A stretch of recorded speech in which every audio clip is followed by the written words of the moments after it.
नांदेड बीड नंतर आता नाशिकमध्ये पावसाचा कहर। सततचा पाऊस, पुराचं थैमान आणि प्रशासनाचं आवाहन। गडावर जाणाऱ्या भाविकांसाठी विशेष दक्षता।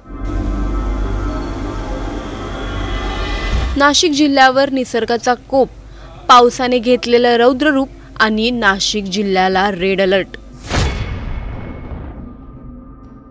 गेल्या काही दिवसांपासून नाशिक जिल्ह्यात सुरू असलेल्या सततच्या पावसामुळे अखेर हवामान खात्याने अधिकृतपणे रेड अलर्ट जाहीर केला आहे। आज आणि उद्या म्हणजेच 28 व 29 सप्टेंबरला नाशिकमध्ये अतिवृष्टी होण्याची शक्यता असल्याने संपूर्ण जिल्हा सतर्कतेच्या स्थितीत आहे। जिल्हा प्रशासन, पोलीस, आपत्ती व्यवस्थापन आणि स्थानिक यंत्रणा युद्ध पातळीवर सज्ज असून नागरिकांनाही या काळात विशेष काळजी घेण्याचे आवाहन करण्यात आले आहे। नाशिक जिल्ह्यात मागील 24 ते 36 तासांपासून पावसाची संततधार सुरू आहे। काही भागात रात्रंदिवस एकसारखा जोरदार पाऊस कोसळत आहे। यामुळे जिल्ह्यातील जवळपास सर्वच धरणे ओव्हरफ्लो झाली आहेत आणि त्यातून नदीपात्रात पाण्याचा विसर्ग सुरू करण्यात आला आहे। यामुळे जिल्ह्याच्या अनेक भागात नद्यांना पूर आलेला असून नदीकाठची गावे विशेषतः धोक्याच्या झोनमध्ये आली आहेत। नागरिकांनी पुलावरून किंवा रस्त्यावरून पाणी वाहत असताना ते पार करू नये, कारण अशा प्रसंगी दुर्घटनांची जास्त शक्यता असते। जिल्हाधिकारी जलज शर्मा यांनी नागरिकांना दिलेली सूचना अत्यंत गंभीर आहे। कोणतीही परिस्थिती उद्भवली तरी घाबरून जाऊ नका, मात्र गरज नसताना घराबाहेर देखील पडू नका।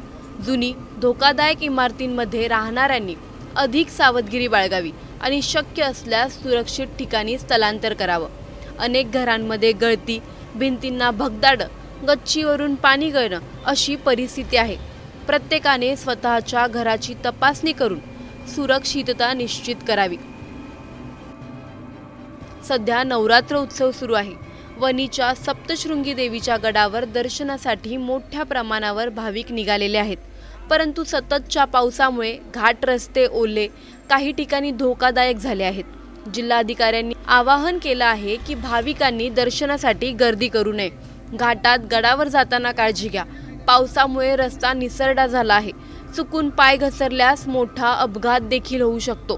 प्रशासनाने गर्दी नियंत्रणांसाठी उपाययोजना सुरू केल्या असून भाविकांनी प्रशासनाच्या सूचना पाळाव्यात। पूर परिस्थितीचा सर्वाधिक फटका हा शेतकऱ्यांना बसू शकतो। नदी नाल्यांना आलेल्या पुरामुळे शेतात पाणी शिरण्याची शक्यता जास्त आहे।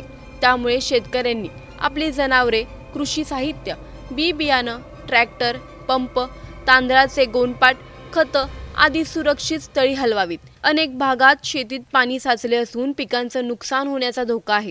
प्रशासनाने याबाबत महसूल विभाग, ग्रामसेवक यांना सूचना दिल्या आहेत की नुकसानाचा वेळीच आढावा घ्यावा।